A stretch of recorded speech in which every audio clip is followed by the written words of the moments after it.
Good day everyone. We are the group concerning the earthquake which is in the class of natural disaster.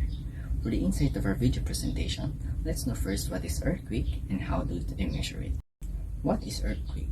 An earthquake is a sudden release of strain energy in the Earth's crust resulting in waves of shaking that radiates outwards from the earthquake source. But how do they measure an earthquake? A seismograph. A seismograph. A seismograph is an instrument primarily measuring earthquake. The seismograph produces a digital graphing recording of the ground motion caused by the seismic waves. The digital recording is called a seismogram. Here is an example. Now that we know the meaning of an earthquake and the tool used in measuring it, let's take a glimpse of some earthquakes that happen in our country.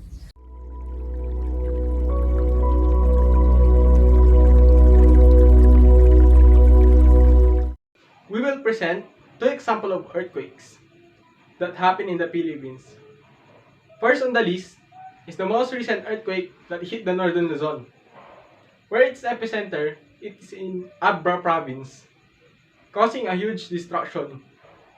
On July 27, 2022, at 8:43 a.m., a strong earthquake magnitude of 7.0 waked the residents of Abra province and causing fear to the residents.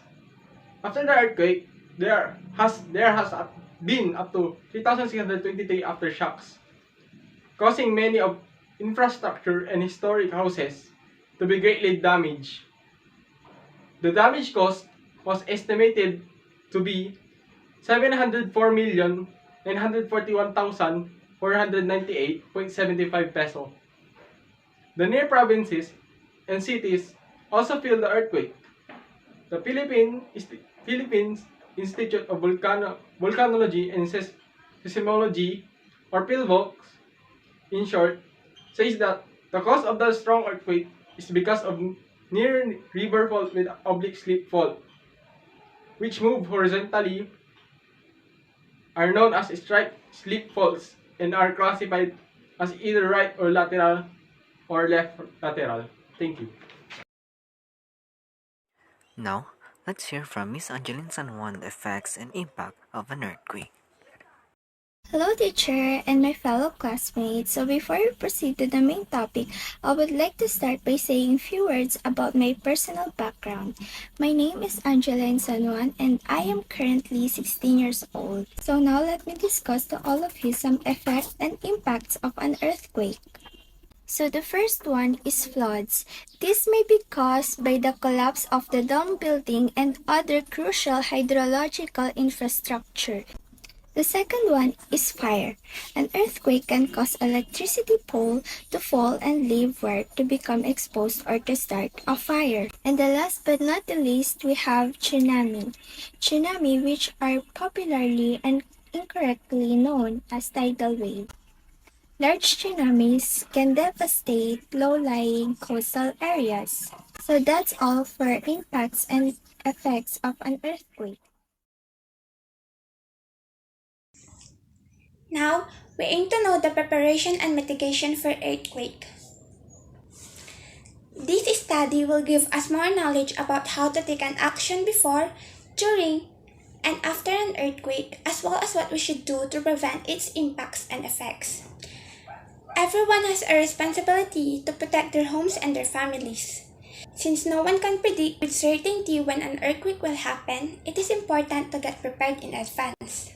Firstly, before an earthquake will happen, you should know the safe spots in each room, under sturdy tables, desks, or against inside walls, as well as the danger spots, windows, mirrors, hanging objects, fireplaces, and tall unsecured furniture. Secure heavy items in your home, like bookcases, refrigerators, water heaters, televisions, and objects that hang on walls. Store heavy and breakable objects on low shelves. Create an emergency family communication plan that has an out-of-state contact, a plan where to meet if you get separated. Make a supply kit that includes enough food and water for several days, a flashlight, a fire extinguisher, and a whistle. Being prepared allows you to avoid unnecessary excursions and to address minor medical issues at home. Also, the most important thing is we must practice drop, cover, and hold on. Next, during an earthquake, do not run away. If you're indoor, stay there and take cover under the desk, table, or sturdy furniture. Face away from windows and glass doors. Cover your head and neck with arms to protect yourself from falling and flying objects. Remain where you are until shaking stops and think out your plan of action first, then move. If you are outside, get into an open area available away from trees, walls, buildings, and power lines. But if there is no open area available, get into the best available shelter and lay down to maintain balance. If you are driving, stop safely as soon as possible and stay inside your vehicle until shaking stops. And pull up your car at a safe distance from everything that could fall down. Check yourself to see if you are hurt and help others if you have training. Finally, after an earthquake, there might be aftershock, so be prepared to drop, cover, and hold on. Also, there can be serious hazards after an earthquake, such as damage to the building, leaking gas and water lines, and down power lines, so check for it and control them. Don't smoke or light candles because of an explosion risk. Check yourself to see if you are hurt and help others if you have training. Once you are safe, pay attention to local news report for information and instructions via battery-operated radio, TV, social media, or from cell phone text alerts.